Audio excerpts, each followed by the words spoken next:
And President Trump criticizing Virginia's governor for defending a proposed third trimester abortion bill. If a mother is in labor, I can tell you exactly what would happen. The infant would be delivered. The infant would be kept comfortable. The infant would be resuscitated if that's what the mother and the family desired. And then a discussion would ensue between the physicians and the mother. Well, Virginia's bill, which ultimately failed, comes after New York's own late-term abortion bill became a law. So are liberal states competing to be the biggest champions of pro-choice? Here to weigh in is RNC spokeswoman Kayleigh McEnany. Kayleigh, thank you so much for joining us this morning. We appreciate it.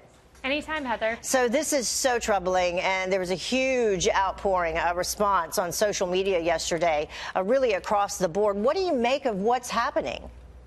You know, the right has predicted this for quite some time, that the logical endpoint of the radical left was infanticide. And we heard it straight from the mouth of the so-called moderate governor from Virginia, who is, in essence, a radical leftist by proposing this. This is very scary, Heather. And if morality doesn't convince the left that this is wrong, that it is wrong to kill a baby outside of the womb, then perhaps public polling will. And public polling indicates that 81%, Heather, 81%, think about that. It's hard to get 50% of this country to agree on anything, but 81% think abortion in the last 3 months is wrong. Yeah. So they're running afoul of the American people here, no doubt. Let's take a look at this.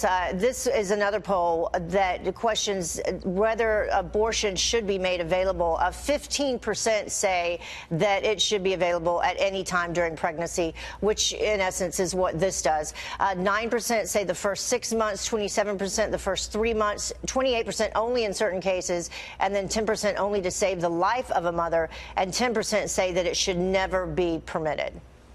That's right. And, you know, just last week in the wake of New York's law, I was arguing with folks that if you look on Cleveland Clinic's website, it says at 6 months, your baby coming out of the womb can live, can exist without the mother. We cannot abort babies at 6 months. Now we are arguing that you cannot abort them at 9 months. A fully developed human being with a heartbeat, with a personality, with the stamp of God on it. This is so, so sad, so horrifying that this is the point we're at in this country. And President Trump warned about this long ago. Yeah, it was so horrifying that people were scratching their heads saying, we have to be reading this the wrong way. This can't possibly be what this says. But in fact, it does.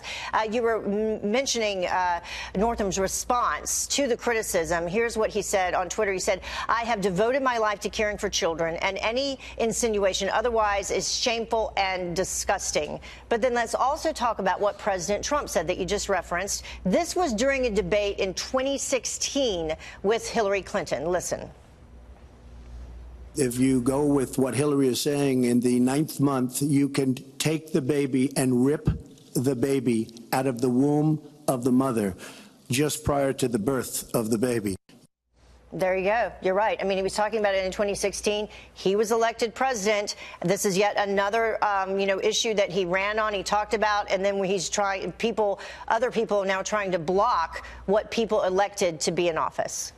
That's exactly right. President Trump warned about this, and the Democrats used to say back in the Clinton era in the 90s that abortion should be safe, legal, and rare. But now it's always, often, and after the baby is even outside of the womb. And make no mistake, this happens more often than you think. National Review had a great piece up, a sad piece, that shows nearly 15,000 babies a year are aborted at this level, at this place in pregnancy. And it's more than all gun homicides in this country in total, many of them not because of the health of the mother. So this is not safe, legal, and rare. It is often. Yeah, and this is something that should definitely be a bipartisan issue. People very upset about it from both sides of the aisle. Thank you so much, Kayleigh. We appreciate you joining us.